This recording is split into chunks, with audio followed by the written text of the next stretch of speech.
Agriculture on the move. Agricole mouvement. Agriculture on the move. Agricole en mouvement. Agriculture on the move. Agricole en mouvement. Agriculture on the move. Agricole en mouvement.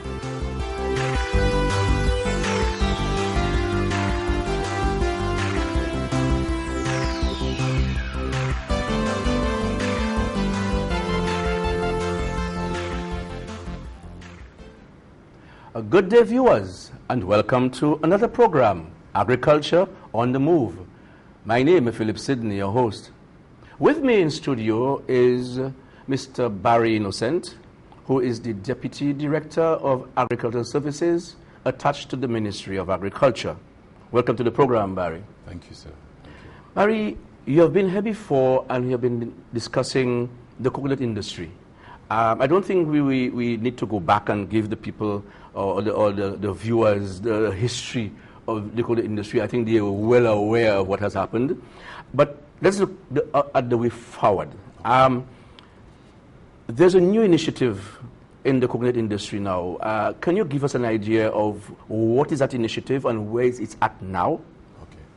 Well, currently we have the phase 2 of the coconut replanting project. Mm-hmm. And as you said in your words, right now this has a new twist to it. That is, it evolved out of phase 1 from the replanting where we got 5,000 plants out there. Nevertheless, what has happened is there was a new threat to the industry. That is the lethal yellow disease. The ministry got to know that Antigua had the lethal yellow disease, which is a very terrible disease for the industry. Well, it's a threat to the coconut industry. We do not have it in St. Lucia as far as we know. Mm-hmm. However, with this new threat, we thought it would be wise to don't just be reactive and wait to see if it comes to St. Lucia, or if it comes to St. Lucia to then react. We thought to be proactive. So we thought, what is the best way to deal with this situation? Before you continue, could you tell the viewers what is really lethal yellowing and the damage it can do to the coconut industry? No problem. Lethal yellow disease, it's a coconut plant disease. It is caused by a pathogen called the mycoplasma. Some literature also calls it the phytoplasma. Excuse me. This particular pathogen is carried by an insect called a leafhopper. A leafhopper is like a very tiny grasshopper. It's about the size of the head of a matchstick. This tiny insect carries the disease-causing agent called phytoplasma. And all it has to do is to get to St. Lucia. And the ministry thought it would be very easy for this to fly onto any plane, mm-hmm. the leafhopper. I mean, it could fly on somebody's bag, on somebody's shirt, on somebody's luggage, and enter the plane and land in St. Lucia. And you know, St. Lucia has so many coconut trees out there by the airport. So it's just a simple case of it hopping onto a plane, hopping onto somebody's ship, and hopping onto the plane in St. Lucia. And then once it reaches the trees, coconut trees, it then would release the pathogen itself, the phytoplasma. The phytoplasma then, once it starts to reproduce, will be in big trouble because it only takes about 6 months to put down a coconut tree totally down, like fatally down.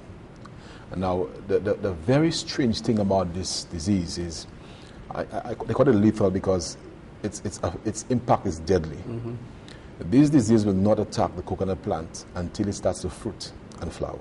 So can you imagine a farmer plant his coconut trees, waits for 2.5 years to 3 years, he has invested his fertilizer, his irrigation, farm labor, plowed his ground, put his effort, energy, and then just when the plant starts to fruit and flower, for this disease to attack it and kill the tree completely. And that's why it's called lethal yellowing. That's why it's called lethal. Very lethal. Very lethal. Deadly, like an assassin. Mm-hmm. So the ministry thought we ought to be proactive and do something. So in our research, we found out that Jamaica was doing some work on solving this problem, but the planting material they had could not test to the fact that it was actually resistant to the disease. We then found out that the Center for Investigation in Mexico, in Yucatan, Mexico, that they had a variety that showed resistance, a pure Malayan dwarf variety. So we thought the best thing to do right now is, in best interest of the public and the farmers, is to try to get these plantlets into St. Lucia. So we then sought to purchase We purchased 5,000 plantlets. I use the word plantlets because they came as in vitro plantlets. And what you mean in vitro, just for the Okay, no public problem. to understand?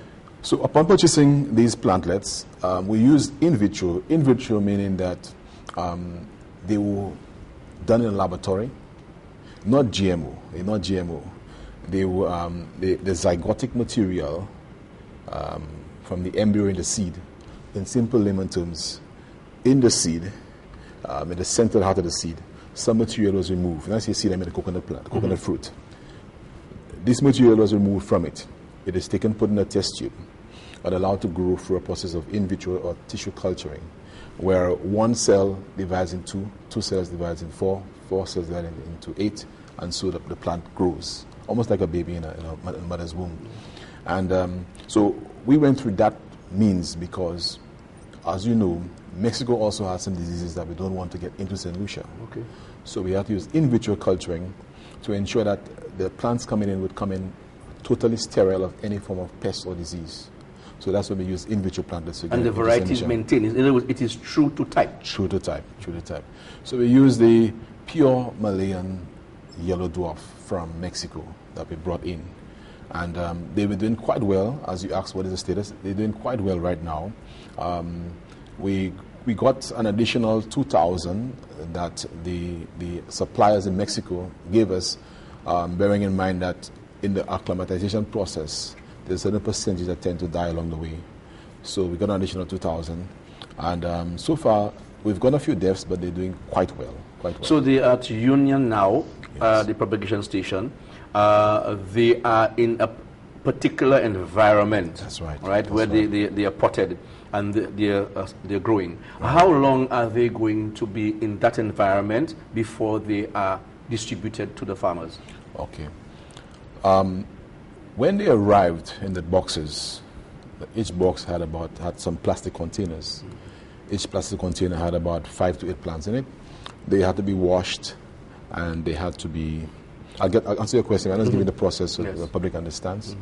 They had to be washed with a medium. The gel they came in had to be washed away, and then each of those plants were planted in small potting bags, about 16 inches, and then they were covered to maintain the same humidity or moisture in the atmosphere that they had when they were transported. From the time they placed in these black potting bags, the process of weaning would have started, right? And after about 3 months, we would then go into a sort of a hardening process. From weaning to their being available in the public, the Mexican experts said it would take about 7 to 8 months. But we believe that because the environment in St. Lucia is different, or the climatic condition in St. Lucia is different to that of Mexico, we give them a few more time. We say in about a year and 2 months, they should be ready for going into the ground. Yeah, but the process is very interesting though, because these plants, when they arrive, we still have to make sure that the relative humidity or the moisture in the atmosphere that they are accustomed to are maintained. So we take them out of the containers, put them in these black potting bags in special potting mix, and then cover them with clear plastic to create a kind of a micro environment for them. I should say the water is placed in it also, so there's a moisture in the atmosphere, and then they seal in there. A few holes are made so that they can transpirate. They can transpirate and they can breathe, and also that not too much so that they dehydrate, but enough that they are sufficiently moisturized in there. And after about 2 weeks, we remove the clear plastic bag, and then they're left to go further into the weaning process. And then all we have to do after that is basically water them, but we water them in a unique way. They don't water the standard way of overhead irrigation or drip irrigation. No, they have to be watered in a sort of like a mist or fog. So the same environment of moisture in the air is maintained for them, and then they gradually pull away from that as they grow. And after about 3 months, they then are available to be moved to a process where they go for the hardening process now, where different levels of sunlight are introduced to them. And once they reach about a meter height, 1 meter, 3 feet height, and they start showing not just whole leaves, but real coconut leaves, where leaflets are seen. The true leaves. Yeah, the true leaves, where you see many leaflets. Once that starts happening, then we can now apply certain elements of agrochemicals to them for pest and disease or even fertilization. But they're so sensitive at this point that we were told by the Mexican experts that we should not apply any form of agrochemical at that particular point in time. We are just about going into a break, but when we come back, I want you to speak about the training of our local people by your Mexican experts to get them ready for that process. All right. You are watching Agriculture on the Move. We are due for a break. We'll be back soon. The giant African snail, or the hibiscus pink mealybug, did not enter St. Lucia by accident. It was brought in by travelers from other countries. You can help save our agriculture by checking with the Crop Protection Unit at telephone number 468-5606 or 450-2375 before you bring in any plants or animals. Welcome back to the program Agriculture on the Move. With me is Mr. Barry Innocent, who is the Deputy Director of Agricultural Services in the Ministry of Agriculture. And we're talking about the coconut industry in St. Lucia and the way forward. Barry, we have discussed in the first segment the plantlets, the in vitro plants that were brought in, and they are in that environment at Union. And the training of your staff at Union. Very critical. How was that possible with the technicians from Mexico? That was very critical. We had to bring a Mexican expert down because when they sent the first set for us, they sent a trial shipment of 225 plantlets. And we tried it our own way, our own protocols, our own set procedures of how to handle the weaning and hardening of these plants. It didn't work out too well. It did not work out too well. And we then said, you know what, the best thing to do now is to get the expert to come down. So a Mexican expert came down, and he trained the local technicians and also the farm workers that will be handling these plantlets at the Union Plant Propagation Station. And he had his set protocol, and involving from as far as the soil medium, what percentage of sand, what percentage of soil, the size of the bags, the number of holes on the bags for porosity of the water, to the size of the clear plastic to be placed on top of the bags to keep the humidity in the bag, in terms of the size of the holes to be placed in that bag also, in terms of the moisturization aspect, in terms of the misting of the irrigation system, in terms of how often they should be watered, how they should be handled. For example, he was saying that the technician should never take their hands to tear the leaves that have gone through a process of necrosis, meaning that those leaves that are golden brown, evidence of they may be dying, it should never be handled with your hand. They should use the scissors, so it's a clean cut, because a jagged cut presents an opportunity for fungal growth, right? Then a clean cut. A jagged cut would have like little potholes like. So there's a series of protocols that he trained them in, and all this happened before the actual batch that we paid for arrived in St. Lucia. By the time it came into St. Lucia, he was right there with them with the first batch of 3,600 plantlets. He was right there with them where they had hands-on training now and took them through the whole process. And then the second batch came, and by that time they were masters. But I must mention, whilst I'm talking about that, I was so pleased because the farm workers that work at the Ministry of Agriculture's Plant Propagation Station, when the second batch came, it came on a Thursday. So we only had Friday to do a level of work, and then the plants had to be removed by the box, out of the boxes, by a certain period of time. Otherwise, they start to affect the plants negatively. But the farm workers and some of our local technicians, they actually came to work on Saturday, took the Saturday off and came to work to ensure that all these plants are removed quickly from the boxes. And it went further. I mean, we had some staff from head office that came to help also. It was a real family event. We had staff from head office. We had one or two farmers that came also and helped. I had about 30 persons there. And they all got the training, all got the experience, and there's quite a community effect. Come Monday, we had cleared all the plants out of the boxes, out of the plastic containers, and had planted them in the potting bags.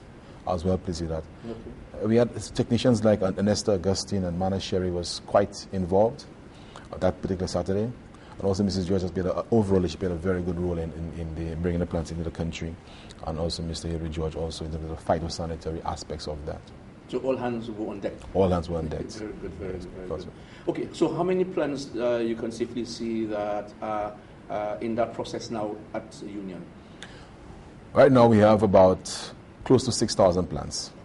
Not 6,000, about 5,700 and something plants that have survived the acclimatization process. There were a few challenges because the mist that we were using, whereas it was able to keep the moisture in the atmosphere under the greenhouse, the specific greenhouse built for these plants, it was able to keep them moist, but the mist was not sufficient to reach the full length or depth of the bags with the soil medium. That is, what we realized is that whilst the mist was being used, when we put our finger in the soil, we realized that the first 2-3 inches of the soil medium was wet, but the rest of the medium was dry. So we had to do an additional adjustment to give them a little more watering, or even hand water them to make sure that the whole soil medium is actually soaked. Okay. And a few plants died as a result of that because, as you know, they don't have the sufficient moisture in the also, there was an extreme heat wave that happened a few weeks back. Yes. And that killed quite a lot of them. That's why most of them died. The heat was just too much for them. Although they were in greenhouse setting and there was net, so wind can blow through, but it was just too much for them. They couldn't handle that amount of heat, so a few of them died. But now that things have settled down a little more, there's a lot of stability seen. Okay. Next step. The varieties you have there now, are they water varieties or are they processed varieties? Meaning that, going into the cottage industry. Okay. Well, what we have right now are the pure yellow Malayan dwarf. And as you might know, the dwarf fruits are preferably better for water production. They can be used for copra, but what you find is the tall varieties tend to give you more copra and less water. The dwarf varieties give you more water and less copra, but they can be used for both anyway. Mm-hmm. But they are preferably made for coconut water production. There are many processors out there that are interested in taking the coconut water and take it to the next level. I know a few of them have said to me they want to freeze it for export. Some mentioned they want to find a way to add an ingredient to increase the shelf life. A lot of discussion has been going on about what's the best way to increase the shelf life of the coconut water. Mm-hmm. So in your programming for this, so that was taken into consideration.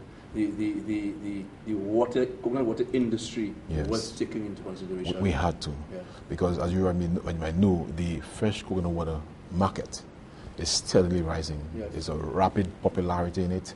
More and more people are buying coconut water by the roadside, and the market price for the coconut water is much higher for the farmers than the copra. Mm-hmm. Notwithstanding, we are also working with a few coconut oil producers, both virgin coconut oil and the standard or ordinary coconut oil, and we're helping network them with farmers that have trees to sell to them.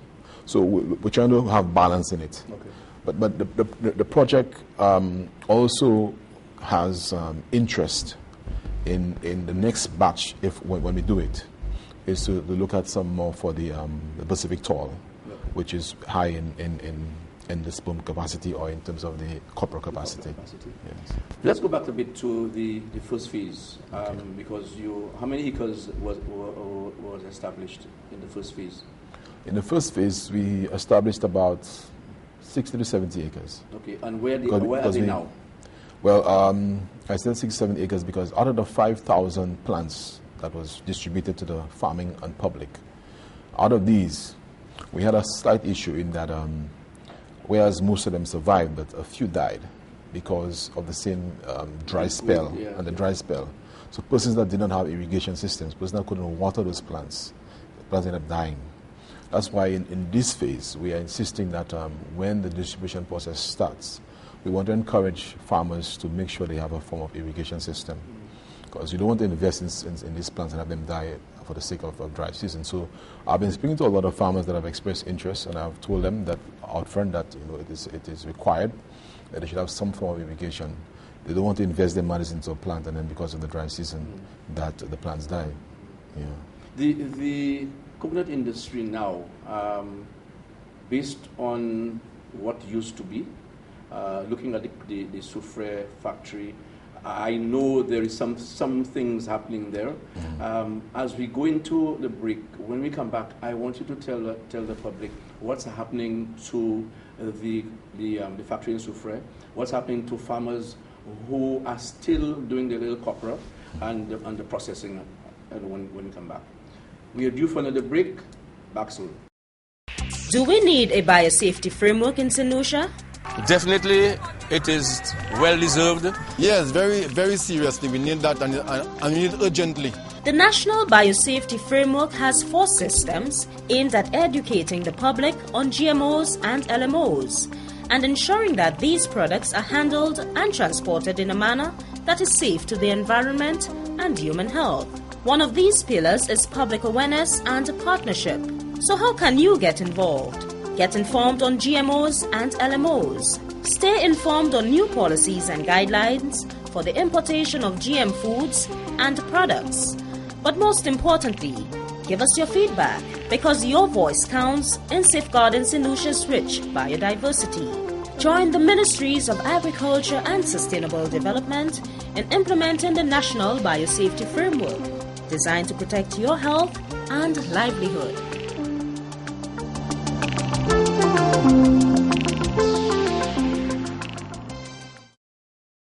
Welcome back to the program. Barry, before the break, we spoke about the first phase of the program, where those established acreages, where they are now.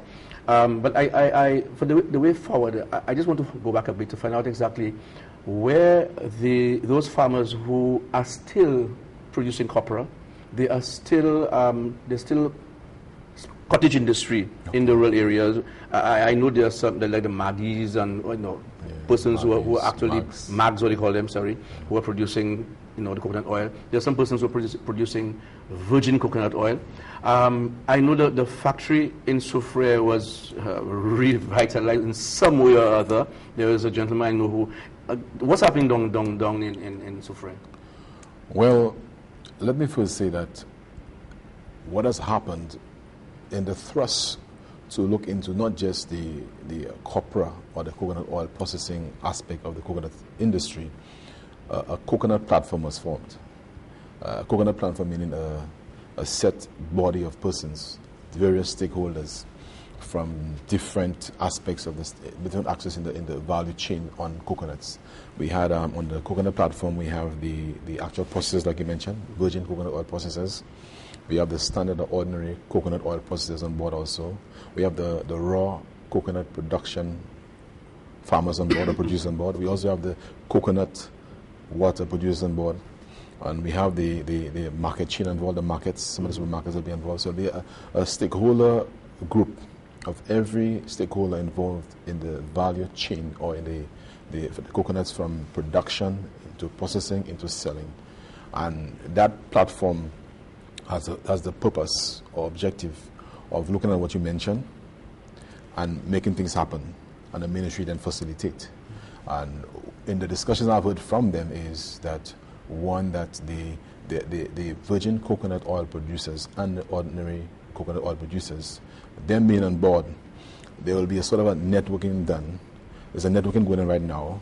Up to last week, one of the executive members of the platform was with me trying to connect the virgin coconut oil producer or processor with farmers with dry copra, right? And that's a lot of that going on. So there's a networking going on to network oil producers with copra producers, fresh coconut producers with fresh coconut water sellers.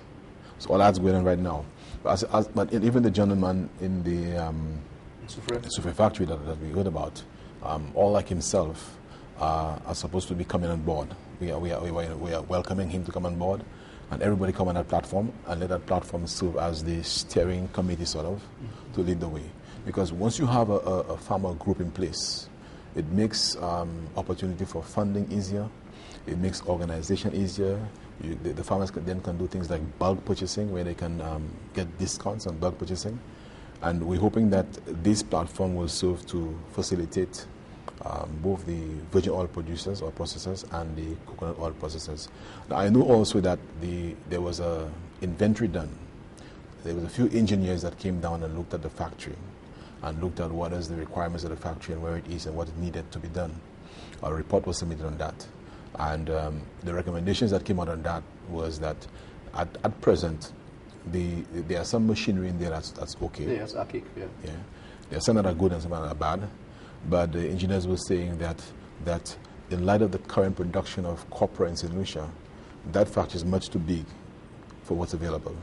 So they were recommending that it's better to go for some smaller size machines that can serve the small production. And as we expand and grow, then other bigger machines can be looked at. So that's all that's happened.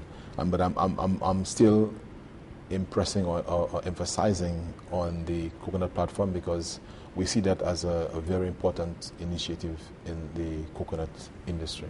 The other stakeholders involved, okay, the Venezuelan embassy and yes. Can you tell us what their involvement? Yeah, I'm glad you asked because the Mexican embassy and also ICA were very involved in this initiative, this new initiative. They collaborated with us. They assisted in various ways, and we're very happy for their contributions. Also, we're very happy for the experts in Mexico, the way they liaised with us through the whole process, the way they advised us, provided literature on what is happening, and just the whole collaborative effort with all these various stakeholders was quite contributive to where we are right now. Okay. Yeah. So, any last thing you would like to say as we're about to close? Okay. Well, what I'd like to say in my last words is I want to encourage the members of the public and the farmers that let's open our minds, let's be more creative. There's so much to be done out there. It just needs a little creativity.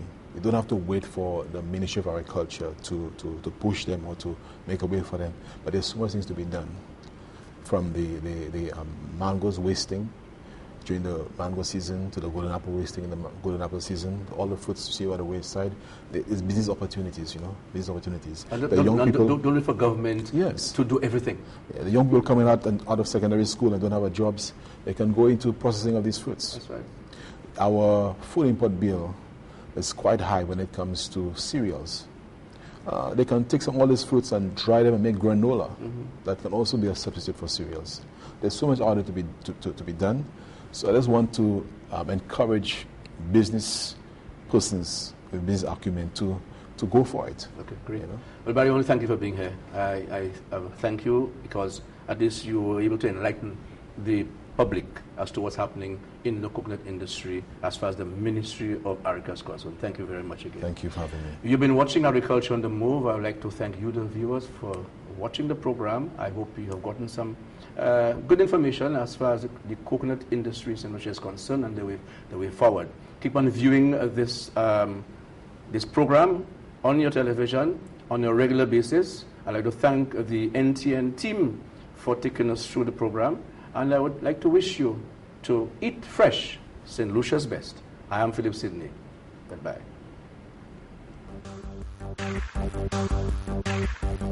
Agriculture on the Move. Agricole mouvement. Agriculture on the Move. Agricole en mouvement. Agriculture on the Move. Agricole mouvement. Agriculture on the Move. Agricole en mouvement.